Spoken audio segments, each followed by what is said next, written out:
Israel ने वह कर दिखाया है जो सिर्फ और सिर्फ इजरायल ही कर सकता था।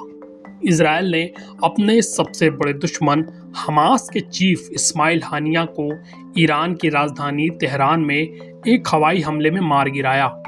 इस हमले से अब पूरा मिडिल ईस्ट अस्थिर हो सकता है, क्योंकि हमास चीफ को ईरान में मारकर इजरायल ने अपनी ताकत तो दिखा दी, लेकिन यह ईरान के लिए एक बड़ी बेइज्जती भी है कि उनकी राजधानी में आकर उनका सबसे बड़ा दुश्मन मिसाइल मारकर चला जा रहा है और वो देखते रह रहे हैं। ऐसे में ईरान भड़क गया है।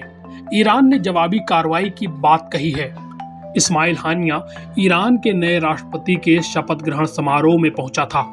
ईरान में शपथ ग्रहण के दौरान अमेरिका मुर्दाबाद, इजराइल मुर्दाबाद के भी नारे लगे। यहाँ से निकलने के बाद इजराइल ने उसके बॉडीगार्ड्स के साथ इस्माइल हानिया को ढेर कर दिया। इजराइल का कहना है कि एक मिसाइल के जरिए उसे मारा गया है। संभव है कि F-35 के जरिए इजराइल ने इस हमले को अंजाम दिया हो। ईरान में यह हमला तब हुआ है जब 2 महीने पहले ही ईरानी राष्ट्रपति और विदेश मंत्री की हेलीकॉप्टर क्रैश में मौत हो गई थी। इस्माइल हानिया ज्यादातर तुर्की में रहता है, लेकिन तुर्की पर इजराइल हमला नहीं कर सकता क्योंकि वो नाटो का सदस्य है। अगर तुर्की में एक भी इजरायली मिसाइल गिरेगी तो नाटो का आर्टिकल 5 एक्टिव हो जाएगा, जिसके मुताबिक ये सभी सदस्य देशों पर हमला माना जाएगा। इजरायल ने इसी कारण हाल ही में तुर्की को नाटो से निकालने की मांग की है, ताकि वो खुलकर तुर्की को सबक सिखा सके।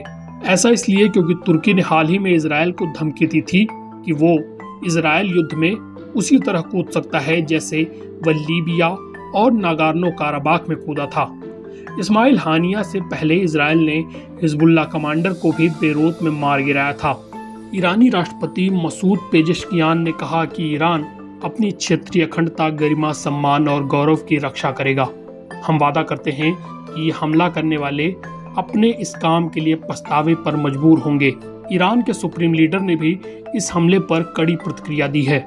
ईरान के इस्लामिक रिवोल्यूशनरी गार्ड कॉर्प्स यानी IRGC ने अपने बयान में कहा कि इस हत्या का बदला लिया जाएगा।